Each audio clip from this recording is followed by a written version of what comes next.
2018లో ఇవే పనులకు 2,271 కోట్లు టెండర్లు పిలిచి అప్పగించారు. ఇవే పనుల కోసం 2,271 కోట్లు టెండర్లు పిలిచి అప్పగించారు. ఆ డబ్బులో కొంత ఖర్చు అయింది. అదే ఇందాక నేను చెప్పిన పునాదులు గినాలు కట్టారు. అవి కూడా ఇవాళ వాటిని రేట్లు పెంచి ఆ రేట్లు పెంచేసేటువంటి కార్యక్రమంలో ఇవాళ చంద్రబాబు నాయుడు గారు ఉన్నారు. కేవలం రాజధానిని ఏదో ఒక విధంగా పూర్తి చేయకోకుండా అది ఒక సీరియల్ కథలాగా నడిపి దానిలో డబ్బులు కాజేయాలనేటువంటి ఉద్దేశంతోనే ఇవాళ చంద్రబాబు నాయుడు గారు ప్రయత్నం చేయడం చాలా దురదృష్టకరంగా నేను భావిస్తున్నాను. ఇకపోతే తాత్కాలికమైన కార్యక్రమాలు మీరు చూశారు కదా, అమరావతిలో ఉన్నాయని తాత్కాలికం. ఇప్పుడు దాకా ఏది పర్మనెంట్ లేదు, అన్ని తాత్కాలికమే. అసెంబ్లీ తాత్కాలికం, హైకోర్టు తాత్కాలికం, శాసనసభ తాత్కాలికం. ఈ తాత్కాలికం పేరున చంద్రబాబు నాయుడు గారు ఎన్ని కోట్లు ఖర్చు పెట్టాడో మీరు ఒకసారి తెలుసుకోవాల్సినటువంటి అవసరం ఉందని కూడా ఈ సందర్భంగా మనవి చేస్తున్నా. మీరు చూశారు, కేవలం గవర్నమెంట్ కాంప్లెక్స్ అంటే అసెంబ్లీ, సెక్రటేరియట్ కలిపి చంద్రబాబు నాయుడు గారు 6 లక్షల ఎస్ఎఫ్టీలు కట్టాడు. 4 బిల్డింగులు 5 బిల్డింగులు 6 లక్షల ఎస్ఎఫ్టీలు. ఒక్కొక్క ఎస్ఎఫ్టీకి ఎంత ఖర్చు పెట్టారో తెలుసా? 11,000 రూపాయలు. ఒక్కొక్క ఎస్ఎఫ్టీకి 11,000 రూపాయలు ఖర్చు పెట్టినటువంటి పరిస్థితులు ఎక్కడైనా ఉన్నాయా రాష్ట్రంలో? చెప్పండి, నాకు అర్థం కావట్లేదు. ఈచ్ స్క్వేర్ ఫీట్ కి 11,000 కోట్ల రూపాయలు ఖర్చు పెట్టి కాంట్రాక్టులకు ఇచ్చారు. ఇంత దారుణం అండి. ఎలా ఉన్నాయి బిల్డింగులు చూశారు కదా. ఖర్చు పెట్టి ఇవాళ ఇచ్చి మామూలుగా సుమారుగా దానికి 680 కోట్ల రూపాయలు, సుమారుగా 700 కోట్ల రూపాయలు ఆ బిల్డింగుల కోసం ఇవాళ ఖర్చు పెట్టారు. ఇవన్నీ ఏంటి? చాలా తాత్కాలికమైనవి. ఇవన్నీ ఇప్పుడు పనికొస్తాయా? పనికిరావు. ఇప్పుడు ఏం చేస్తున్నారు? కొత్తగా మళ్ళా తీసుకొచ్చి 1,6,000 కోట్లతో మళ్ళా కొత్తగా అసెంబ్లీ, సెక్రటేరియట్, అదేవిధంగా హైకోర్టు నిర్మాణం జరగాలి అనేటువంటి పద్ధతులు వెళ్ళారు. మరి ఈ కోట్లను ఏం చేయండి? 700 కోట్లు పెట్టి మీరు ఖర్చు పెట్టినటువంటి తాత్కాలికమైన వాటికి ఏం చెప్పాలి? నాకు అర్థం కాలేదు. అసలు ఒక మాటలోకి వెళ్తే మీరు చూడండి, భారతదేశ పార్లమెంట్కి ఎంత ఖర్చు పెట్టారండి? అత్యున్నతమైనది. ఇప్పుడేమో 500 చెలు ఉన్నారు, రేపు 800 చిల్లర దాకా అయ్యేదానికి 970 కోట్ల రూపాయలు ఖర్చు పెట్టారు. మరి ఇక్కడేమో చంద్రబాబు నాయుడు గారు చూడండి ఎంత ఖర్చు పెట్టారు. తాత్కాలికంగా 700 కోట్ల రూపాయలు ఖర్చు పెట్టాడు. గమనించాలి, మనం చేస్తున్నా పర్మనెంట్ గా ఒక పార్లమెంటు, అత్యున్నతమైనటువంటి వ్యవస్థ అయినటువంటి భారతదేశంలో పార్లమెంట్కి కేవలం 970 కోట్లు ఖర్చు పెడితే మన చంద్రబాబు నాయుడు గారు ఈ సెక్రటేరియట్కి దీనికి తాత్కాలికానికి 700 కోట్ల రూపాయలు ఖర్చు పెట్టి దానిలో కమిషన్లు కొట్టేసినటువంటి సందర్భాన్ని కూడా ఇక్కడ గుర్తు చేస్తున్నా. అంతేకాదు తెలంగాణ, మన పక్క రాష్ట్రం తెలంగాణలో కూడా సెక్రటేరియట్ కట్టారు కదా. ఎంతైందో తెలుసా? 558 కోట్లు. మన తాత్కాలికం అంత అయింది. అది కూడా ఒక మాటలో చెప్పాలంటే బ్రహ్మాండం కట్టుకున్నారు వాళ్ళు. అంతేకాదు ఈ రకంగా చంద్రబాబు నాయుడు గారు అనేక రకాలుగా దోచుకునేటటువంటి కార్యక్రమాలు ఇవాళ చేసేటటువంటి కార్యక్రమం చేస్తున్నారు. ఇది చాలా దుర్మార్గమైనటువంటి విషయం. ఇవాళ ఈ రాజధాని నిర్మాణంలో చంద్రబాబు నాయుడు గారు చాలా తప్పులు చేసుకుంటూ పోవటం వల్ల ప్రజలు కూడా చాలా విసుగు చెందేటటువంటి పరిస్థితి ఏర్పడతా ఉంది. అసలు ఒక విషయం నేను చాలా స్పష్టంగా చెప్తున్నాను, ఇంతకు ముందు కూడా చాలా సందర్భాల్లో చెప్పాం. అసలు రాజధాని నిర్మాణం అక్కడ సెలెక్ట్ చేయటమే చాలా పెద్ద తప్పు. మొన్న ఇప్పుడు రామచంద్రయ్య అని ఒక ఆయన ఉన్నాడు, మీరు చూసే ఉంటారు. ఆయన ఏం చెప్పాడంటే ప్రపంచంలో ఏ రాజధానిలో కూడా నీళ్లుతో నదిలో పోసే పరిస్థితి లేదంట. నీళ్లు రాజధానిలో ఉన్న నీళ్లు తోడి నదుల్లో పోసేటటువంటి పరిస్థితి. అంటే రాజధాని అనేది పల్ల ప్రాంతంలో ఉంది, నది ఎత్తు ప్రాంతంలో ఉంది. కొండవీటి వాగు నుంచి వచ్చేటటువంటి నీరు వెళ్ళి నదిలో దానంతా అది కలవటం లేదు, ఎత్తిపోయాల్సిన పరిస్థితి ఏర్పడుతుంది. అలాంటి రాజధానిలో నిర్మించేటటువంటి రాజధాని యొక్క పరిస్థితి ఎంత దారుణంగా ఉంటుందో ఒకవైపున తెలియదు. రెండో అంశం ఏంటంటే రైతులు ఏ విధంగా నష్టపోతున్నారో రాబోయే కాలంలో మనం చూస్తాం. ఇవాళ రిటర్నబుల్ ప్లాట్స్ 5-10 సంవత్సరాల క్రితం ఇచ్చినటువంటి వాటికి రిటర్నబుల్ ప్లాట్స్ లేవు. ఇవాళ కొత్తగా సేకరణ చేయాలనేటువంటి ప్రయత్నం చేస్తున్నారు, చేస్తారు కూడా. బెదిరిస్తారు, బతిమలాడతారు, ఏ ఆశలు చూపుతారు, మళ్ళీ తీసుకునే కార్యక్రమం చేస్తారు. వాళ్ళ బాధ ఇంత అంతా కాదు, ఈ రాజధాని నిర్మాణం పూర్తి కాదు, రైతుల గోడు వినేవాళ్ళు లేకుండా పోతాడు. స్వామి చెబుతారే అక్కర తీరిన తర్వాత సామెత లాగా ముందు భూములు ఇచ్చేటప్పుడు మాత్రం అద్భుతంగా త్యాగమూర్తులని చెబుతారు. భూములు ఇచ్చేసిన తర్వాత వాళ్ళని సిఐడిఏ చుట్టూ తిప్పుకునే కార్యక్రమం, పలకరించే కార్యక్రమం లేని ఒక దీనస్థితికి నెట్టబడేటువంటి కార్యక్రమాలు జరుగుతూ ఉన్నాయి. దీన్ని గమనించాలని ఇప్పటికైనా నారా చంద్రబాబు నాయుడు గారు ఈ రాజధాని నిర్మాణంలో ఆయన చేస్తున్న తప్పులను గమనించి రైతులకు మేలు చేసే విధంగా తక్షణమే చేయాలని కూడా మేము డిమాండ్ చేస్తున్నాం. రైతులకు తక్షణమే రిటర్నబుల్ ప్లాట్స్ ఇచ్చి రిజిస్టర్ చేయాలి. ఎందుకు సమాధానం చెప్పండి? 10 సంవత్సరాల పాటు వాళ్ళు మీరు రిటర్నబుల్ ప్లాట్స్ ఇవ్వకుండా ఎందుకు అడ్డుపట్టారు? మేము ఒక 5 సంవత్సరాలు ఉన్నాం అనుకోండి, అది వేరే విషయం. మిగతా సంవత్సరాలు ఏం చేస్తున్నారు మీరు అడుగుతా ఉన్నా. ప్రభుత్వం అధికారంలోకి వచ్చిన తర్వాత మీరేం చేస్తున్నారని అడుగుతా ఉన్నా. కేవలం ఇంకా సేకరణ చేయాలనే ఉద్దేశం కానీ సేకరణ చేసినటువంటి భూముల పరిస్థితి మీరు పట్టించుకోవడం లేదు. తన దూర కంత లేదు, మెడకు ఒక డోర్ అన్నట్టుగా అయిన దానికి 50 ఎకరాలకు 50,000 ఎకరాలకు దిక్కు లేదు కానీ ఇంకా 20,000 ఎకరాలు కావాలి, 50,000 ఎకరాలు కావాలని సర్వనాశనం చేసే కార్యక్రమం చేస్తున్నారు. రైతుల్ని పచ్చి దగా మోసం చేసే కార్యక్రమాన్ని చంద్రబాబు నాయుడు గారు చేయటం చాలా దురదృష్టకరం. ఇప్పటికైనా రైతాంగం ఆలోచించుకోవాలి. ఇది ఒక దుర్మార్గమైనటువంటి ప్రభుత్వం. ఏదో మీరు అమరావతిని దెబ్బతీస్తున్నాడు జగన్మోహన్ రెడ్డి, అది ఇది అని మీరు చాలా అనుకున్నారు. అసలైన అమరావతి రైతులకు విరనెవరైనా ఉన్నారంటే అది ఖచ్చితంగా నారా చంద్రబాబు నాయుడు గారు తప్ప మరొకరు కాదు. రైతుల మేలు కోసం కాదు, కాంట్రాక్టుల మేలు కోసం, జేబులు నింపుకోవడం కోసం, అప్పులు తెచ్చుకోవడం కోసం అమరావతిని ఉపయోగించుకుని ఈ రకమైన దుస్థితికి తీసుకువెళ్లే ప్రయత్నం చంద్రబాబు నాయుడు గారు చేస్తున్నారనే విషయాన్ని దయచేసి గమనించాలని ఈ సందర్భంగా కోరుతున్నాను.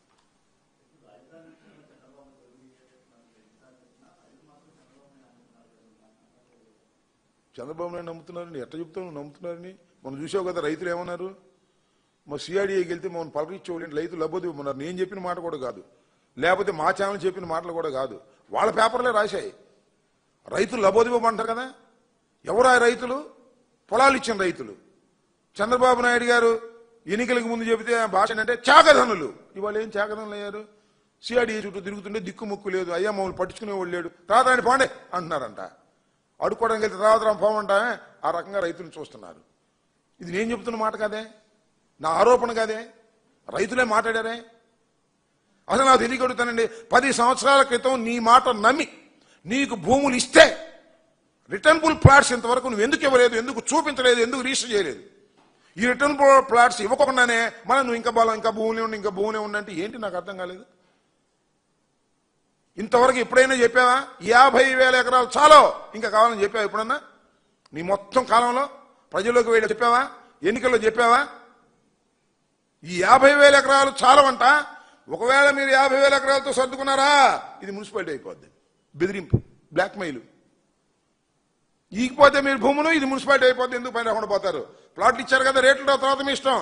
This the threatening. ఒక ముఖ్యమంత్రి అమాయకులైన రైతుల మీద ప్రయోగిస్తున్నటువంటి బ్లాక్మెయిల్ టాక్టిక్స్ తప్పు అంటున్నా. ఇస్తే తీసుకో, అది వేరే విషయం. ఎందుకు నాకు అర్థం కాలేదు. ఇన్ని ఎకరాలు ఏం చేసుకుంటావు నువ్వు? ముందు చెప్పావా? ఎప్పుడో కళ్ళలో గుర్తొచ్చి ఇంకా పెంచాలంటే పెంచేయటమేనా? ఒక ప్లాన్ లేదా? మాస్టర్ ప్లాన్ అయిపోయింది కదా. సింగపూర్లో తీసుకొచ్చావుగా, రెడీ అన్నావుగా. అప్పుడు లేని మళ్ళీ 2వ దశ ఎందుకు వచ్చింది ఇప్పుడు? అప్పుడు లేని 3వ దశ ఇప్పుడు ఎందుకు వచ్చింది? దీనికి సమాధానం చెప్పవలసినటువంటి బాధ్యత ఈ రాష్ట్ర ముఖ్యమంత్రికి ఉన్నది. అమరావతి పేరుతో జరుగుతున్నది దోపిడీ తప్ప అమరావతి పేరుతో జరుగుతున్నది అభివృద్ధి కాదు, రాజధాని నిర్మాణం కాదు, రైతుల యోగక్షేమాల కోసం కాదు.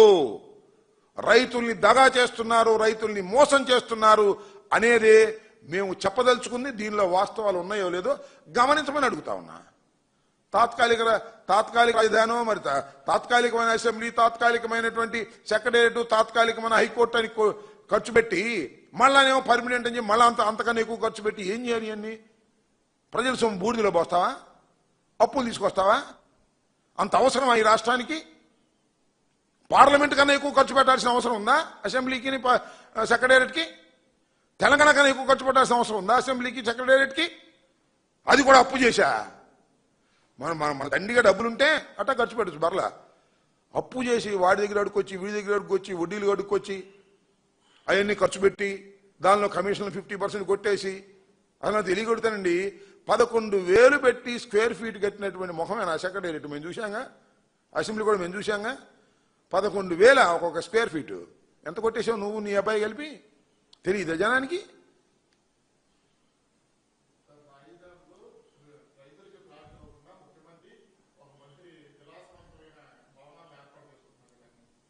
చేసుకుంటారు మరి, అంతేగా. ఒక మంత్రి ఎవరబ్బా?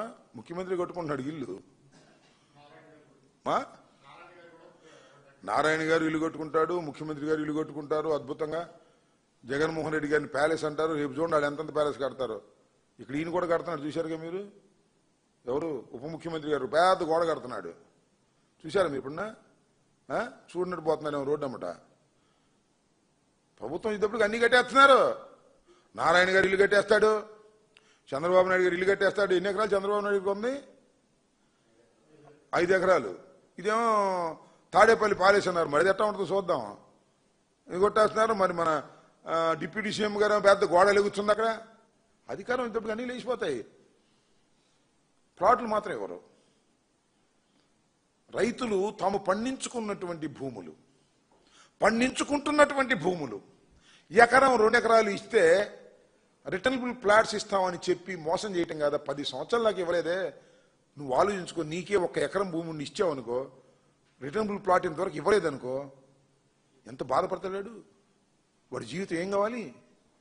సరే ఏదో 50 ఎకరం 100 ఎకరం నాలాంటి వాడు కొనుక్కుని ఇస్తే అది వేరే విషయం. ఇన్సైడర్ ట్రేడింగ్ చేసుకుని ఇచ్చారుగా, కొనటం ఇవ్వటం. అది అక్కడెక్కడో ముందన్నారు, తర్వాత తీసుకొచ్చి ఇక్కడ పెట్టారు. ఈ లోపల కొనుక్కునేవాళ్ళు. మన ఈనాడు వారు వాళ్ళు వీళ్ళు శుభ్రంగా కొనుక్కున్నారు, అవన్నీ చేశారు. ఇవన్నీ పచ్చి మోసం, దగ. అమరావతి అనేదాన్ని ఒక అంతులేని కథగా చేసి అమరావతి రైతులందరినీ సర్వనాశనం చేసి కాంట్రాక్టర్లని చంద్రబాబు నాయుడు గారు మంత్రులు బాగుపడే కార్యక్రమం తప్ప రైతుల్ని సర్వనాశనం చేసే కార్యక్రమంలో ఇవాళ చంద్రబాబు నాయుడు గారు నిమగ్నమై ఉన్నారు. రైతులంటే అందరు రైతుల సంగతి దేవుడు ఎరుగు. అందరు రైతులు ఎట్టాగో సర్వనాశనం చేస్తున్నాడు. ధాన్యపు రైతు, పత్తి రైతు, మిర్చి రైతు, శనగ రైతు అందరూ అలో లక్షణమని ఏడుస్తూనే ఉన్నారు. అమరావతిలో భూములు ఇచ్చిన రైతులు కూడా అలో లక్షణాన్ని ఏడ్చేటటువంటి పరిస్థితికి వాళ్ళ చంద్రబాబు నాయుడు గారు తీసుకొచ్చి ఏదో రైతును ఒప్పించి తీసుకుంటాం. ఒప్పిస్తావో, మెప్పిస్తావో, బెదిరిస్తావో నీ కళ్ళన్నీ మాకు తెలుసు కదా. ఇంతకు ముందు కూడా అట్టే కదా బెదిరించి తీసుకున్నావు. పాప మాడు గచ్చందరిలోకి ఇచ్చారు. నా పక్కోడు ఇచ్చాడు, ఈ పక్కోడు ఇచ్చాడు, ఈ పోతే మర్యాద ఉండదని ఇచ్చారు. ఇచ్చి లబోదిపోమంటున్నారు. మొన్నదాకానే జగన్మోహన్ రెడ్డి గారు అన్నారు. ఇప్పుడు ఆయనే వచ్చాడుగా. అరే జగన్మోహన్ రెడ్డి గారి టైంలో ఉన్నది రేటు కూడా లేదేమో, నాకు అర్థం కాలేదు. అమరావతిలో పూలింగ్ దేశం అంతా పూలింగ్, జనంతా పూలింగేనా? ఇది చాలా దుర్మార్గం, పచ్చి దగ, పచ్చి మోసం.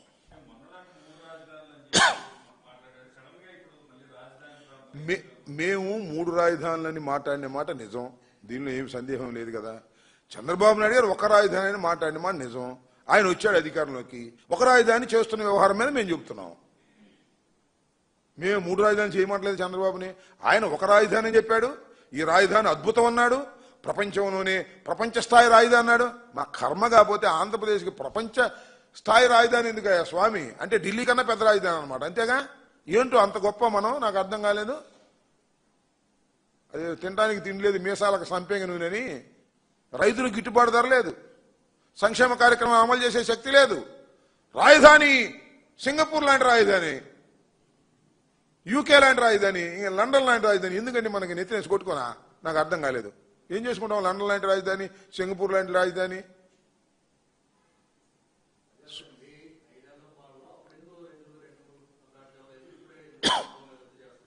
5 ఇప్పుడు మా పాలనలో ఇవ్వలేదనేగా వాళ్ళందరూ మా మీద ఎగబడింది, ఉద్యమాలు చేసింది. నీకు అత్యంత ప్రియమైనటువంటి వ్యక్తి వచ్చాడు కదా చంద్రబాబు నాయుడు గారు. అసలు భూమి తీసుకున్న ఆయన కదా, మేం కాదుగా. షరతులు పెట్టింది ఆయన కదా, మేం కాదుగా. ఆయన ఇవ్వలే, ఎందుకు ఇవ్వడు? అప్పుడు ఎందుకు ఇవ్వలేదు, ఇప్పుడు ఎందుకు ఇవ్వలేదు? ఇచ్చాడంట, అదే చూపించాడంట. పలానా దగ్గర ఉంది, అక్కడ ఉంది తీసుకోమని. అక్కడికి వెళ్తేనే అది నా పొలం అంటున్నాడు ఇవ్వడు. అంటే పూలింగ్లో లేని భూమికి ఇచ్చేశారు. That is the vision of Chandrababu Naidu. So ఇది చంద్రబాబు నాయుడు గారు ప్రవేశపెట్టినటువంటి ఒక విధానం ద్వారా, కొత్త విధానం ద్వారా రాజధాని నిర్మాణం చేస్తున్నారు. ఎక్విజేషన్ లేదు, పూలింగ్ అన్నారు. పూలింగ్ తీసుకున్నారు, 50,000 ఎకరం తీసుకున్నారు. ఇది ఒక పెద్ద కథ. చాలా పెద్ద ఎత్తున మొబిలైజ్ చేశారు. కౌలు ఇస్తామన్నారు, రిటర్నబుల్ ప్లాట్స్ ఇస్తామన్నారు, అద్భుతమైన ప్లాట్స్ తయారు చేసి ఇస్తామన్నారు. ఒక్కొక్క గజం 1,00,000 2 లక్షలు అవుద్దన్నారు. అన్ని కలలే తప్ప. రైతులు అంటే పలరిచ్చేవాళ్ళే, చీప్ అమ్మంటున్నారు. అది ఉన్న పరిస్థితి. మమ్మల్ని వచ్చి అప్రోచ్ అవ్వాలా ఏంటి? అప్రోచ్ అవసరంలా. ప్రజలు ఏం బాధపడుతున్నారో వాటి గురించి అడ్రస్ చేస్తాం. వాళ్ళే తిరగబడతారు సమయం వచ్చినప్పుడు. కడుపు కాలిందో ఏం చేస్తారు?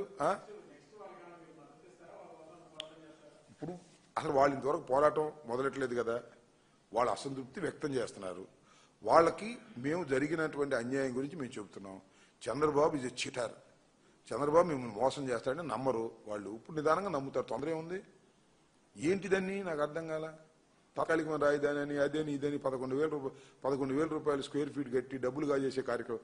చంద్రబాబు నాయుడు గారు మేము చెప్పదలుచుకుంది ఏంటంటే, అమరావతి మీద ఆయనకి చిత్తశుద్ధి లేదు, రైతుల పక్షాన చిత్తశుద్ధి లేదు, కేవలం డబ్బులు కాజేయడానికి చిత్తశుద్ధి.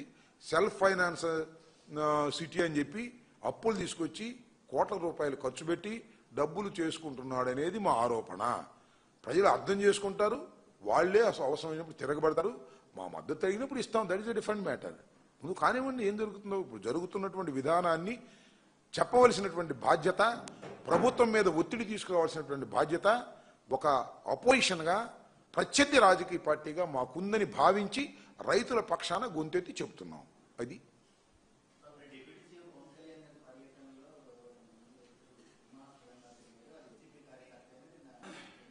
తర్వాత ఇది కామెడీ. ఏంటిది? కామెడీ. పవన్ కళ్యాణ్ గారి టూర్లో ఒక అగంతకుడు ప్రవేశించాడు, అతని వల్ల ప్రాణహాని ఉంది మా నాయకుడికి, దీని మీద మీరు యాక్షన్ తీసుకోవాలి. ఎవరు తీసుకోవాలబ్బా? అంటే ప్రభుత్వం ఫెయిల్యూరా? అంటే డిప్యూటీ సీఎంకి సరైనటువంటి సెక్యూరిటీ ఇవ్వలేని దుస్థితిలో తెలుగుదేశం ప్రభుత్వం ఉందా? నా ప్రశ్న. డిప్యూటీ సీఎంకి సరైన సెక్యూరిటీ ఇచ్చేటటువంటి పరిస్థితుల్లో కూటమి ప్రభుత్వం లేదా అని నా ప్రశ్న. దాని మీద ఎంక్వైరీ చేయమంటాడు ఆయన. వాడెవడో పాపం ఏదో రామరాజ సిన్హా అని ఒక వీడియో పెట్టాడు, చూసారా మీరు? అయ్యా, నేను పవన్ కళ్యాణ్ గారి అభిమాని అండి, ఆయన చూడటానికి వెళ్తున్నాను. చూడటానికి వచ్చి చూసి భయపడతాడు, నాకు అర్థం కాదు. నేను చూడటానికి వెళ్ళానండి, ఆయన అభిమాని అండి, ఇప్పుడు 15 సార్లు బ్లడ్ ఇచ్చారండి చిరంజీవి గారి దానిలో అని చెబుతాడు ఆయన. తొందరపడి ఎందుకు ఈ కంప్లైంట్స్ నాకు అర్థం కాల. ఏమిటి మీ కంగారు? ఏమిటి మీ వ్యవహారం? ఏంటి? చాలా తప్పు నాయన ఇది. నీకు సెక్యూరిటీ ఇవ్వాల్సినటువంటి బాధ్యత ఈ ప్రభుత్వానిది, నీదే. మళ్ళీ మాట్లాడితే ప్రభుత్వం అంటే ఎవరిది? నీదేగా. You're deputy CM. Of course deputy CM అంటే కేవలం ఫోటో పెట్టుకోవడానికి డిప్యూటీ సీఎం అనే విషయం ప్రపంచానికి తెలుసు. కానీ నువ్వు డిప్యూటీ సీఎం కదా, నీ సెక్యూరిటీ గురించి ఇంత రాద్ధాంతం చేస్తావు, నాకు అర్థం కాల. పద్ది ఇంతేనా? జయసూర్య అనేవాడిని వాడిని డిఎస్పీని ట్రాన్స్ఫర్ చేయాలి, వాడు అవినీతి పడు, అది ఇది డ్యామ్ డూమ్ డుష్క్ అన్నారు, వాడికి అవార్డు ఇచ్చారు. వీడేమో డ్యామ్ డూమ్ డుష్క్ అన్నారు, అయ్యా నేను మీ అభిమాని అంటున్నాడు ఈయన. ఏంది ఈ కామెడీలు? దండం పెడతాం స్వామి, ప్రచారం కోసం కామెడీలు చేయమాకండి. నిజంగా మీకు ప్రాణహాని ఉంటే తక్షణమే ప్రభుత్వం వారికి పూర్తి రక్షణ కల్పించాలి. చంద్రబాబు నాయుడు గారి కన్నా ఎక్కువ రక్షణ ఇవ్వాలని మనకు అభ్యంతరం లేదు. ప్రాణాలు అవి మామూలు కావు. అందులోనూ ఒక ప్రజానాయకుడు, ఆయన గెలిచాడు, ముఖ్యమంత్రి, ఉప ముఖ్యమంత్రి, ఆయన ప్రాణాలకు రక్షణ ఇవ్వాల్సిందే. ఎవరు చేసినా తప్పే. వాడు మా వైఎస్ఆర్సీపీ కార్యకర్త అయినా సరే చంపడానికి ప్రయత్నం చేస్తే తప్పు. వాడే దానిలో దొరబడ్డా. వైసీపీ కార్యకర్త చొరబాటు అని పెట్టాడు ఒక టీవీలో. చొరబాటు అంటే ఏంటో మరి నాకు అర్థం కాల. అంటే బార్డర్లో పాకిస్తానీలు చొరబడినట్టుగా ఉగ్రవాదులు చొరబాటులాగా పెట్టారు. ఎందుకంటే ఇంత పెద్ద పెద్ద హెడ్డింగ్లు పెట్టి చంపేస్తారు? అసలు అక్కడ ఏం జరిగింది? వాడేమయ్యా, నా పేరు రామరాజ సిన్హా, నేను పవన్ కళ్యాణ్ గారి అభిమాని, చిరంజీవి గారి బ్లడ్ బ్యాంకులో 15 సార్లు బ్లడ్ ఇచ్చాను, ఆయన ఏదో చూడటానికి వెళ్ళాను బాబు అని ఆడుబతిని ఆడుతున్నాడు. ఎందుకు ఈ క్యామిలీలు చేస్తారు నాకు అర్థం కాల. సీరియస్గా ఉన్నటువంటి రాజకీయాల్లో క్యామిల్ చేసి ఈ రకంగా ప్రచారం పొందేటువంటి కార్యక్రమం చేస్తున్నారు. ఇది చాలా దురదృష్టకరమైనటువంటి పరిణామంగా నేను భావిస్తున్నాను. ఇప్పటికైనా పవన్ కళ్యాణ్ గారు కాస్త తెలుసుకొని ఎవరి మీద కంప్లైంట్ ఇవ్వాలో, ఎవరి మీద కంప్లైంట్ ఇవ్వకూడదో తెలుసుకోండి. దారిపోయే మీకు కోపం వచ్చిన వాళ్ళందరి మీద కంప్లైంట్ ఇస్తే ఆ కంప్లైంట్ ఇచ్చిన వాళ్ళందరూ చాలా గొప్పవాళ్ళుగా పేరు ప్రఖ్యాతులు పొందుతున్నారు. మీరు కంప్లైంట్ ఇచ్చినటువంటి జయసూర్య ఆయన అద్భుతమైనటువంటి పోలీస్ ఆఫీసరు, ఈయనకి అవార్డు ఇవ్వాల్సిందే అని కేంద్ర ప్రభుత్వం ఇచ్చేసింది. ఈయన మీద నువ్వు ఏదో వైఎస్ఆర్ కాంగ్రెస్ పార్టీ కార్యకర్త చొరబడ్డా అంటే, కాదు బాబు మేము నీ భక్తుడు ఆయన చెబుతున్నాడు. ఏదైనా పని చేసేటప్పుడు కాస్త తెలుసుకుని చేస్తే మంచిదని నాది ఒక ఉచిత సలహా. పాటిస్తే పాటించమని, లేకపోతే లేదనండి, మనకేం అభ్యంతరం లేదు.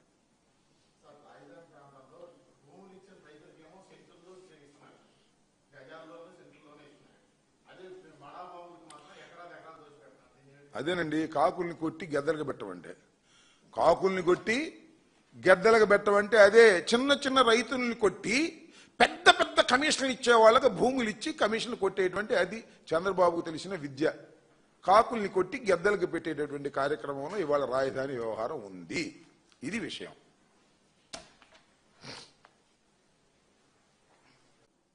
రైతులు ఇచ్చారు, ముందు కొద్దిగా ఇవ్వడానికి తిరస్కరించిన, కన్విన్స్ చేశారు, బెదిరించారు. ఎట్టకేలకు 35,000 ఎకరాలను అమరావతి ప్రాంత రైతులు ఇచ్చారు. వాళ్ళు త్యాగధనులు అని కూడా చంద్రబాబు నాయుడు గారు పలు సందర్భాల్లో చెప్పారు. దాంతోపాటు ఇంకా ప్రభుత్వ భూములు, ఫారెస్ట్ భూములు కలిపి మొత్తం 50,000 ఎకరాలు పూర్తయిపోయింది. ఇక వరల్డ్ క్లాస్ నెంబర్ 1 రాజధాని 50,000 ఎకరాల్లో నిర్మాణం ప్రారంభమవుతుందని చెప్పి చంద్రబాబు నాయుడు గారు అప్పుడు చెప్పారు. ఆ రోజున ఎప్పుడూ కూడా మళ్ళీ ఇంకొక దశ ఉందని కానీ, మళ్ళా కొంత భూమిని మేము సేకరించవలసిన అవసరం ఉందని కానీ ఎప్పుడు చెప్పలా. 50,000 కోట్లతో అద్భుతమైన నగరాన్ని, వరల్డ్ క్లాస్ టౌన్ని నిర్మించబోతున్నాము. ప్రపంచంలోనే అత్యుత్తమమైన, భారతదేశంలో కాదు సుమా, ప్రపంచంలోనే అత్యుత్తమమైన రాజధానిగా దీన్ని మేము చేయబోతున్నాము అనేటువంటి ఉద్దేశంతో ఆ రోజున చంద్రబాబు నాయుడు గారు ప్రగల్భాలు పలికారు. చంద్రబాబు నాయుడు గారు అధికారంలోకి వచ్చిన తర్వాత ఇప్పుడు చూస్తుంటే కథ ఏంటో చూశారు కదా మీరు. మళ్ళీ 20,000 ఎకరాలు కావాలంటున్నాడు. ఇది 2వ దశ. మళ్ళా 3వ దశ ఉంది. ఈ 2,000 ఎకరాల్లో 16,000 చిల్లర ఎకరాలను, 16,666 ఎకరాలను రైతుల దగ్గర నుంచి పూలింగ్ చేసుకొని, ఇంకా మిగతా ప్రభుత్వ భూమితో కలిసి 20,000 ఎకరాలకు దీన్ని 2వ దశలో సేకరించాలని, మళ్ళా 3వ దశలో కొంత భాగాన్ని సేకరించాలని చంద్రబాబు నాయుడు గారు భావించటం, దాని మీద నిన్న కేబినెట్లో కూడా డిస్కస్ చేసి ఆమోదించడం జరిగింది. ఇది చాలా దురదృష్టకరమైనటువంటి పరిణామంగా నేను భావిస్తున్నాను. వైఎస్ఆర్ కాంగ్రెస్ పార్టీ కూడా భావిస్తుంది. ఎందుకంటే సుమారుగా 10 సంవత్సరాల క్రితం అక్కడ రైతులు 35,000 ఎకరాలు ఇచ్చారు. ఆ రైతులకి ఇస్తే వారికి రిటర్నబుల్ ప్లాట్స్, ఇదిగో ఇంత ఇస్తే ఇంత భూమిని మీకు డెవలప్ చేసి, పూర్తిగా డెవలప్ చేసి అద్భుతమైన ప్లాట్లను మీకు ఇస్తామని ఆ రోజున హామీ ఇచ్చారు. అట్రాక్ట్ చేయడానికి ప్రయత్నం చేశారు. అనేకమైన మాటలు చెప్పారు, అద్భుతమైన మాటలు చెప్పారు. రైతుల దగ్గర నుంచి ఆ భూములు తీసుకున్నారు. ఇవాళ రిటర్నబుల్ ప్లాట్స్ ఇచ్చారా ఎక్కడైనా అంటే ఇంతవరకు లేవు. కేటాయించామంటారు. ఎక్కడ కేటాయించాలి చూపించమంటే మీకు చాలా చిత్రం. అసలు పూలింగ్లో లేని భూముల దగ్గరికి వెళ్ళి చూపిస్తున్నారు, అక్కడ చూపించామని. వాళ్ళేమో ఆశ్చర్యపోతున్నారు. అక్కడ రోడ్లు లేవు, మరొకటి లేవు. అసలు ఎక్కడా కూడా రిటర్నబుల్ ప్లాట్స్ 10 సంవత్సరాలు అయినా కూడా చూపించినటువంటి పరిస్థితుల్లో ఇవాళ ప్రభుత్వం ఉంది. రైతులు అలో లక్షణ అని బాధపడుతున్నారు. ఇచ్చిన భూములకు రిటర్నబుల్ ప్లాట్స్ ఇస్తా అన్నాడు చంద్రబాబు నాయుడు గారు. అద్భుతంగా వాటిని డెవలప్ చేసి ఇస్తామన్నారంటే డెవలప్మెంట్ సంగతి దేవుడు ఎరుగు. అసలు ప్లాటులు ఎక్కడ ఇచ్చారో కూడా తెలియనటువంటి పరిస్థితి ఇవాళ కనిపిస్తా ఉంది. ఇదిగో ఇక్కడ ఇచ్చామంటారు, అక్కడ పూలింగ్ భూమే లేని చోట ఇచ్చామంటారు. ఇది చంద్రబాబు నాయుడు గారి విజన్ గా మనం భావించాలని నేను అనుకుంటా ఉన్నా. ఎక్కడ భూములు ఉన్నాయో కూడా తెలియనటువంటి దుర్మార్గమైన పరిస్థితుల్లోకి ఇవాళ రైతాంగాన్ని నెట్టారు. సరే, రైతులందరూ సిఆర్డీ ఆఫీస్కి వెళ్తున్నారు. ఏమండి మా భూముల సంగతి ఏంటి అని అడుగుతున్నారు. సమాధానం చెప్పేవాళ్ళు లేడు. అదేమంటే ఇస్తాంలేవా తొందరగా, ఏంటి రోజు తిరుగుతున్నారు మీరు అని అవమానపరిచేటటువంటి మాటలు మాట్లాడుతున్నారు. సిఆర్డీఏ వారు అవమానపరిచే మాటలు మాట్లాడుతున్నారు. ఒక్క మంత్రి కూడా అయ్యా మీ కౌలు గురించి కానీ, మీ రిటర్నబుల్ ప్లాట్స్ గురించి కానీ మీరు బాధపడవలసిన అవసరం లేదని గౌరవంగా చెప్పినటువంటి సమాధానం ఒక్కటి కూడా లేదు. ఇది నేను చెప్తున్న మాట కాదు, రైతులే చెబుతున్నటువంటి మాటలు, వారి ఛానల్స్లోనే వచ్చినటువంటి మాటలు. రైతులు ఈ విధంగా ఇబ్బంది పడుతూ ఉంటే ఆ రోజునేమో రైతులు అద్భుతం, అమోఘం, త్యాగదనులు అన్నారు. ఈ రోజు రైతులు పనికి మానవుల కింద లెక్కేసి పక్కకు నెట్టేస్తుంటే రైతులు ఎంతగా బాధపడుతున్నారో నేను మీకు ప్రత్యేకంగా చెప్పవలసిన అవసరం లేదని కూడా ఈ సందర్భంగా నేను చెప్పదలుచుకున్నాను. ఈ విధంగా చంద్రబాబు నాయుడు గారు వరల్డ్ క్లాస్ రాజధాని నిర్మిస్తున్నామని చెప్పారు. మరి ఇవాళ మీరు చూశారంటే ఒకసారి చాలా ఆశ్చర్యకరమైన మాట మాట్లాడుతున్నాడు చంద్రబాబు నాయుడు గారు. సరే, ఇలాంటి మాటలు మాట్లాడతాం చంద్రబాబు నాయుడు గారికి అలవాటే. 50,000 ఎకరాల్లో అద్భుతమైన రాజధాని నిర్మిస్తామని చెప్పినటువంటి చంద్రబాబు నాయుడు గారే ఆ నోరో తాటి పట్టో నాకు తెలియదు. కానీ ఇవాళ 50,000 ఎకరాలతో పని అవుతండి. 50,000 ఎకరాలు అంటే ఒక మున్సిపాలిటీ అయిపోద్ది. వరల్డ్ క్లాస్ కాదు, అప్పుడేం వరల్డ్ క్లాస్ అయిద్దని చెప్పాడు. 50,000తో వరల్డ్ క్లాస్ కాదు అని చెప్పాడు. ఇవాళ మళ్ళా ఇంకో 50,000 ఎకరాలను మనం ఎక్వైరీ చేస్తే తప్ప ఇది వరల్డ్ క్లాస్ గా తీర్చిదిద్దడం కుదరదు. కాబట్టి మళ్ళీ ఒక 20,000కి మళ్ళా పిలిచేటటువంటి కార్యక్రమం చేస్తాం అనేటువంటి మాట మాట్లాడుతున్నారు. చాలా దుర్మార్గం అని ఈ సందర్భంగా నేను మనవి చేస్తున్నా. చంద్రబాబు నాయుడు గారు అమరావతిని అడ్డం పెట్టుకుని దోచుకునే కార్యక్రమం తప్ప మరొకటి కాదు. అతి దారుణంగా డబ్బు సంపాదించుకునే కార్యక్రమంలో ఇవాళ చంద్రబాబు నాయుడు గారు అమరావతిని వాడుకుంటున్నటువంటి పరిస్థితి చాలా బాధ కలిగిస్తున్నటువంటి అంశం అని కూడా ఈ సందర్భంగా నేను చెప్పదలుచుకున్నాను. చంద్రబాబు నాయుడు గారు మీకు గుర్తుందో లేదో, మొదటి దశలో తీసుకున్నటువంటి ప్రాంతానికి మొట్టమొదటి 50 ఎకరాలు 35,000 రైతులు ఇచ్చిన దాని మీద సుమారుగా 1,00,000 కోట్లు ఖర్చు పెట్టాలని ఆ రోజుని చెప్పారు. దానిలో చంద్రబాబు నాయుడు గారు ఏం చేశారంటే 5,587 కోట్లు మాత్రమే టెండర్లు పిలిచారు. ఫస్ట్ దశలో ఆయన అధికారంలో ఉన్నప్పుడు 5,587 కోట్లకు టెండర్లు పిలిచారు. 4,000 అవి పనులేమో పూర్తి చేశారు. దానిలో 4,318 కోట్లు మాత్రమే బిల్లులు చెల్లించారు. 1,00,000 కోట్లు ఖర్చు పెడతామని చెప్పేసి కేవలం 4,318 కోట్లు ఖర్చు పెట్టారు. మళ్ళీ 5,587 కోట్లకు గాను దీనికి మాత్రమే బిల్లు ఇచ్చి సర్దారు. అంటే చూడండి, మాటలు కోటలు దాటాయి తప్ప చేతలు మాత్రం అక్కడే ఉన్నాయి. కొద్దిగా ఖర్చు పెట్టే కార్యక్రమంలో నిమగ్నమైపోయినటువంటి పరిస్థితి వాళ్ళ చంద్రబాబు నాయుడు గారి దగ్గర మనం చూస్తున్నాం. సరే, చంద్రబాబు నాయుడు గారు అధికారంలోకి వచ్చాడు. పాప రైతులందరూ కోరుకున్నారు మా అమరావతి దెబ్బతినిపోతుంది, చంద్రబాబు నాయుడు గారు వస్తే అమరావతి అద్భుతంగా పెరిగిపోతుంది, మా ప్లాటుల ధరలు పెరిగిపోతాయి, మా భూముల ధరలు పెరిగిపోతాయని ఆశపడ్డారు. పోనీ అమరావతిలో మళ్ళా చంద్రబాబు నాయుడు గారు వచ్చాడు. ఇక్కడ భూములు పెరిగినాయా? ధరలు పెరిగినాయా? ఇక్కడే కాదు, దాని దుంపదేగా రాష్ట్రంలో ఎక్కడ భూముల ధరలు పెరగల. సర్వనాశనం అయిపోయింది మొత్తం టోటల్ గా ఉన్నటువంటి రియల్ ఎస్టేట్ అంతా. చంద్రబాబు నాయుడు గారు పాదం పెట్టారు. ఇటు రైతులు దెబ్బతినిపోతున్నారు, రియల్ ఎస్టేట్ పీపుల్ దెబ్బతినిపోతున్నారు, భూముల ధరలు పెరగటం లేదు, పెరక్కపోగా తరిగిపోతున్నాయి. అసలు రిజిస్ట్రేషన్లే లేవు ఎక్కడ కూడా. పొలాలు అమ్ముకున్నది లేదు, కొన్నది లేదు. ఈవెన్ గుంటూరులో లేదు, విజయవాడ లేదు, విశాఖపట్నం లేదు. అన్ని చోట్ల కూడా సర్వనాశనం అయిపోయేటటువంటి పరిస్థితుల్లోకి వాళ్ళ నెట్టబడిందని కూడా ఈ సందర్భంగా మనం చేస్తున్నాం. సరే, చంద్రబాబు నాయుడు గారు అధికారంలోకి వచ్చాడు. ఇప్పటికి సంవత్సరం 6 మాసాలు అవుతుంది, 18 నెలలు అవుతుంది. ఒక తట్ట మట్టి ఎత్తి పోసాడండి అమరావతిలో. ఒక్క తట్ట ఎత్తి పోసినటువంటి సందర్భం లేదు. కానీ గొప్ప విషయం ఏంటంటే ఈ 18 మాసాల్లో చంద్రబాబు నాయుడు గారు 3,000 కోట్ల రూపాయలు ఇచ్చాడు అడ్వాన్స్. తన ప్రియమైనటువంటి కాంట్రాక్టర్లకు మాత్రం 3,000 కోట్ల రూపాయలు అడ్వాన్స్ ఇచ్చేశాడు. దానిలో మొబిలైజేషన్ అడ్వాన్స్ అని పెట్టాడు. కొత్త పద్ధతి తీసుకొచ్చాడు. మేము అప్పుడు రివర్స్ టెండరింగ్ పెట్టాం, జ్యుడిషియల్ ప్రివ్యూ పెట్టాం, ఒక మంచి సిస్టమ్స్ పెట్టి ధరలు తగ్గించే విధంగా, కాంట్రాక్టర్లు కుమ్మక్క కాకుండా ఉండే విధంగా ఒక పద్ధతి ప్రకారం చేస్తే ఆ రివర్స్ టెండరింగ్ విధానాన్ని పక్కన పెట్టేశాడు. ఎందుకంటే కమిషన్లు కొట్టాలంటే అది కుదరదు కాబట్టి. మళ్ళీ జ్యుడిషియల్ ప్రివ్యూని తీశాడు. ఈ రెండూ తీసేసి 3,000 కోట్ల రూపాయలు కాంట్రాక్టర్లకు ఇచ్చేసి దానిలో కమిషన్లు కొట్టుకునేటువంటి పరిస్థితికి వాళ్ళ చంద్రబాబు నాయుడు గారు వచ్చేశారని కూడా ఈ సందర్భంగా మనం చేస్తున్నాం. ఈ విధంగా ఒక దుర్మార్గమైనటువంటి కార్యక్రమం చేస్తూ ఉన్నారు చంద్రబాబు నాయుడు గారు. ఇక చూడండి, రాజధాని కోసం ఎక్కడయ్యా డబ్బులంటే అన్ని అప్పులే. మీకు గుర్తుందో లేదో, చంద్రబాబు నాయుడు గారు చాలా సందర్భంలో చెప్పాడు. అసలు ఏంటి జగన్మోహన్ రెడ్డి గారు రాజధానిని నెగ్లెక్ట్ చేస్తున్నాడు అమరావతిని. అది సెల్ఫ్ ఫైనాన్స్ టౌన్. అది రాజధాని అనేది సెల్ఫ్ ఫైనాన్స్. ఒక్క పైసా పెట్టాల్సిన అవసరం లేదు, మొత్తం అదే సంపాదించకూడదు. తన భూములు అమ్ముకోవడం, అక్కడ నిర్మాణం చేపట్టడం, సెల్ఫ్ ఫైనాన్స్. ప్రభుత్వం పెట్టవలసిన అవసరమే లేదని డప్పాలు కొట్టాడు చంద్రబాబు నాయుడు గారు అధికారం కోల్పోయిన తర్వాత. ఇవాళ ఏంటంటే చంద్రబాబు నాయుడు గారు ఈ సెల్ఫ్ ఫైనాన్స్ పట్టణానికి ఏం చేస్తున్నాడు? ప్రపంచం మొత్తం తిరుగుతున్నాడు. అప్పులు ఇక్కడ కాదు, ప్రపంచం మొత్తం అప్పులే.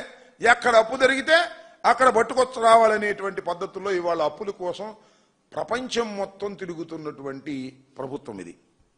చూడండి, ఏషియన్ డెవలప్మెంట్ బ్యాంక్ దగ్గర నుంచి 15,000 కోట్ల రూపాయలు అప్పు తీసుకొచ్చారు. హట్కో నుండి 11,000 కోట్ల రూపాయలు అప్పు తీసుకొచ్చారు. NABFID నుంచి 7,500 కోట్లు తీసుకొచ్చారు. జర్మనీకి చెందిన KFW సంస్థ నుంచి 1,500 కోట్లు తీసుకొచ్చారు. ప్రస్తుతానికి తీసుకొచ్చిన ఇంకా పైప్ లైన్లు ఉన్నాయి, ఇంకా చాలా అప్పులు పైప్ లైన్లు ఉన్నాయి. ఇవన్నీ అక్కడ దేనికోసం తీసుకొస్తున్నాడు?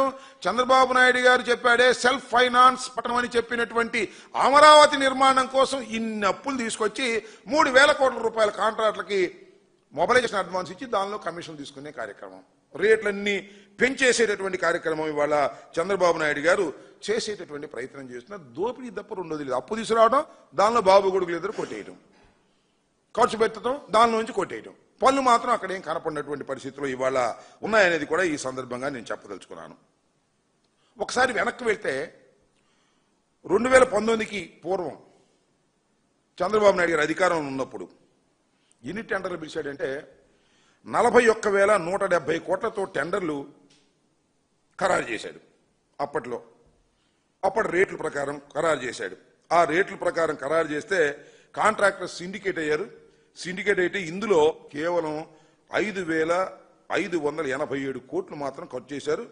మిగతా విలువ, మిగిలిపోయిన విలువ 35,583 కోట్లు. అంటే మొత్తం అమరావతిలో 41,170 కోట్లకు టెండర్లు పిలిస్తే దానిలో ఖర్చు చేసింది ఎంత అంటే కేవలం 5,587 కోట్లు మాత్రమే ఖర్చు చేశారు. మిగతా పనులేమో 35,583 కోట్లు మిగతా మిగిలిపోయాయి. అవి ఇవాళ మళ్ళీ చంద్రబాబు నాయుడు గారు ఇవాళ మొదలెట్టాడు. దాన్ని మళ్ళా అంటే 35,583 కోట్లు ఉన్నాయి కదా, దీన్ని SOR ప్రకారం రేట్లు పెంచేశాడు. కొంత అప్పటికే కొంత పూర్తయింది, పునాదులు పడ్డాయి. మీరు చూశారు కదా, కొత్త అసెంబ్లీకి పునాదులు, హైకోర్టుకు పునాదులు, అంటే నీళ్ళు వేసి తోడుతున్నారులే, మనం చూసాం కదా. మీరు మన వర్షం వచ్చినప్పుడు దానిలో పునాదుల్లో ఉన్న నీళ్ళన్నీ తోడేటువంటి కొంత ఖర్చు పెట్టేశారు. ఆ ఖర్చు పెట్టిన దానిలో మిగిలినటువంటి వ్యవహారం కోసం 35,583 కోట్లను SOR ప్రకారం 48,849 కోట్లకు పెంచేశాడు. ఎక్కడ ఉందా ఇది ప్రపంచంలో? నాకు తెలియగలుగుతాను, ఎక్కడా లేదు. ఈ 5 సంవత్సరాల కాలంలో ఇసుక ఫ్రీ. ఇప్పుడు ధరలేం పెద్ద బ్రహ్మాండంగా పెరగలేదు, కానీ ఈ మాత్రం పెంచేశాడు. పెంచేయటం, అప్పు తీసుకురావడం, కాంట్రాక్టర్లకు ఇవ్వటం, బాబు కొడుకులు బ్యాగులు సర్దుకోవటం. కేవలం అమరావతిని సొంత ఆదాయమైనటువంటి కేంద్రంగా మార్చుకున్నారు తప్ప రైతులను బాగు చేయాలని, పట్టణాన్ని నిర్మించాలని, ఒక వరల్డ్ క్లాస్ పట్టణాన్ని నిర్మించాలనేటువంటి చిత్తశుద్ధే చంద్రబాబు నాయుడు గారికి లేదు. ఆయన నిజస్వరూపం ఏంటో రైతులకు ఇప్పుడిప్పుడే అర్థమవుతుంది, రాబోయే కాలంలో మరింతగా అర్థమవబోతుందని కూడా ఈ సందర్భంగా నేను చెప్పదలుచుకున్నాను. ఇక సచివాలయం గురించి మాట్లాడాలి మనం. ఈ సచివాలయ నిర్మాణం కోసం చంద్రబాబు నాయుడు గారు ఎంత ఖర్చు పెట్టారో ఒకసారి చూడండి.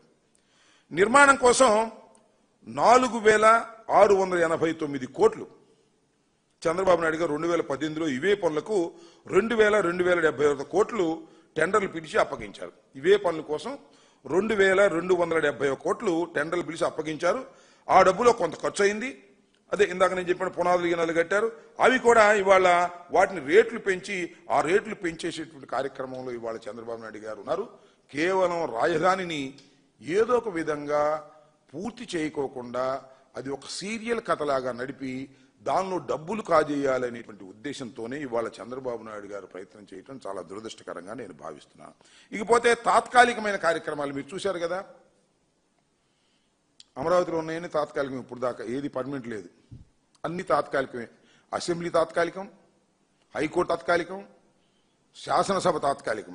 ఈ తాత్కాలికం పేరున చంద్రబాబు నాయుడు గారు ఎన్ని కోట్లు ఖర్చు పెట్టాడో మీరు ఒకసారి తెలుసుకోవాల్సినటువంటి అవసరం ఉందని కూడా ఈ సందర్భంగా మనవి చేస్తున్నా.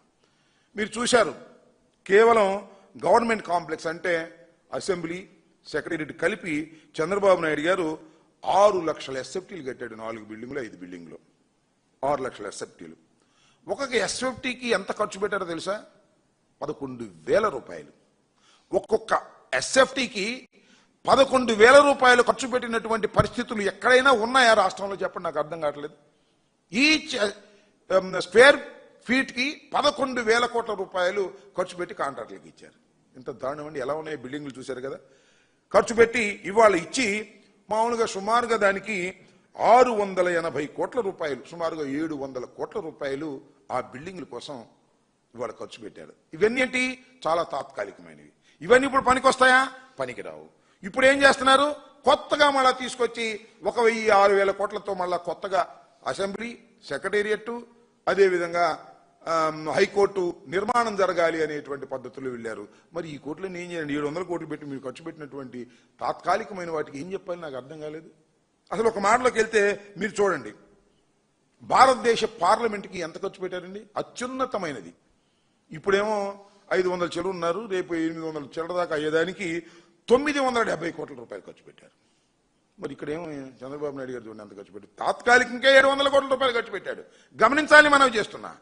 పర్మనెంట్ గా ఒక పార్లమెంటు అత్యున్నతమైనటువంటి వ్యవస్థ అయినటువంటి భారతదేశంలో పార్లమెంట్ కి కేవలం 970 కోట్లు ఖర్చు పెడితే మన చంద్రబాబు నాయుడు గారు ఈ సెక్రటేరియట్ కి దీనికి తాత్కాలికానికి 700 కోట్ల రూపాయలు ఖర్చు పెట్టి దానిలో కమిషన్లు కొట్టేసినటువంటి సందర్భాన్ని కూడా ఇక్కడ గుర్తు చేస్తున్నా. అంతేకాదు తెలంగాణ మన పక్క రాష్ట్రం, తెలంగాణలో కూడా సెక్రటేరియట్ కట్టారు కదా, ఎంతైందో తెలుసా? 558 కోట్లు. మన తాత్కాలికం అంత అయింది. అది కూడా ఒక మాటలు చెప్పాలంటే బ్రహ్మాండం కట్టుకున్నారు వాళ్ళు. అంతేకాదు ఈ రకంగా చంద్రబాబు నాయుడు గారు అనేక రకాలుగా దోచుకునేటటువంటి కార్యక్రమాలు ఇవాళ చేసేటటువంటి కార్యక్రమం చేస్తున్నారు. ఇది చాలా దుర్మార్గమైనటువంటి విషయం.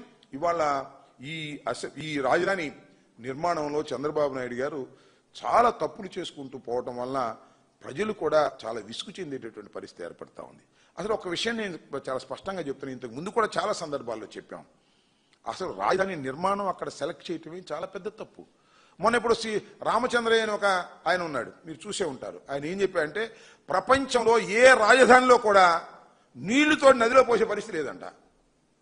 నీళ్లు రాజధానిలో ఉన్న నీళ్లు తోడి నదుల్లో పోసేటటువంటి పరిస్థితి. అంటే రాజధాని అనేది పల్ల ప్రాంతంలో ఉంది, నది ఎత్తు ప్రాంతంలో ఉంది.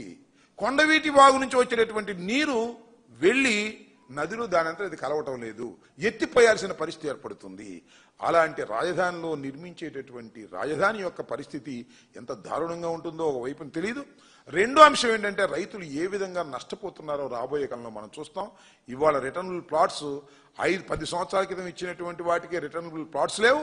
ఇవాళ కొత్తగా సేకరణ చేయాలనేటువంటి ప్రయత్నం చేస్తున్నారు, చేస్తారు కూడా. బెదిరిస్తారు, బతిమలాడతారు, ఏవో ఆశలు చూపుతారు, మళ్ళీ తీసుకునే కార్యక్రమం చేస్తారు. వాళ్ళ బాధ ఇంత అంతా కాదు. ఈ రాజధాని నిర్మాణం పూర్తి కాదు. రైతుల గోడు వినేవాళ్ళు లేకుండా పోతాడు. సామెత చెబుతారే అక్కర తీరిన తర్వాత సామెత లాగా ముందు భూములు ఇచ్చేటప్పుడు మాత్రం అద్భుతంగా త్యాగమూర్తులని చెబుతారు. భూములు ఇచ్చేసిన తర్వాత వాళ్ళని సిఐడిఏ చుట్టూ తిప్పుకునే కార్యక్రమం, పలకరించే కార్యక్రమం లేని ఒక దీనస్థితికి నెట్టబడేటువంటి కార్యక్రమాలు జరుగుతూ ఉన్నాయి. దీన్ని గమనించాలని ఇప్పటికైనా నారా చంద్రబాబు నాయుడు గారు ఈ రాజధాని నిర్మాణంలో ఆయన చేస్తున్న తప్పులను గమనించి రైతులకు మేలు చేసే విధంగా తక్షణమే చేయాలని కూడా మేము డిమాండ్ చేస్తున్నాం. రైతులకు తక్షణమే రిటర్నబుల్ ప్లాట్స్ ఇచ్చి రిజిస్టర్ చేయాలి. ఎందుకు సమాధానం చెప్పండి? 10 సంవత్సరాల పాటు వాళ్ళు మీరు రిటర్నబుల్ ప్లాట్స్ ఇవ్వకుండా ఎందుకు అడ్డుపట్టారు? మేము ఒక 5 సంవత్సరాలు ఉన్నాం అనుకోండి, అది వేరే విషయం. మిగతా సంవత్సరాలు ఏం చేస్తున్నారు మీరు అడుగుతా ఉన్నా. ప్రభుత్వం అధికారంలోకి వచ్చిన తర్వాత మీరేం చేస్తున్నారు అడుగుతా ఉన్నా. కేవలం ఇంకా సేకరణ చేయాలనే ఉద్దేశం కానీ సేకరణ చేసినటువంటి భూముల పరిస్థితి మీరు పట్టించుకోవడం లేదు. తన దూర కంత లేదు, మెడకు ఒక డోర్ అన్నట్టుగా అయిన దానికి 50 ఎకరాలకు 50,000 ఎకరాలకు దిక్కు లేదు. కానీ ఇంకా 20,000 ఎకరాలు కావాలి, 50,000 ఎకరాలు కావాలని సర్వనాశనం చేసే కార్యక్రమం చేస్తున్నారు. రైతుల్ని పచ్చి దగా మోసం చేసే కార్యక్రమాన్ని చంద్రబాబు నాయుడు గారు చేయటం చాలా దురదృష్టకరం. ఇప్పటికైనా రైతాంగం ఆలోచించుకోవాలి. ఇది ఒక దుర్మార్గమైనటువంటి ప్రభుత్వం. ఏదో మీరు అమరావతిని దెబ్బతీస్తున్నాడు జగన్మోహన్ రెడ్డి, అది ఇది అని మీరు చాలా అనుకున్నారు. అసలైన అమరావతి రైతులకు విలన్ ఎవరైనా ఉన్నారంటే అది ఖచ్చితంగా నారా చంద్రబాబు నాయుడు గారు తప్ప మరొకరు కాదు.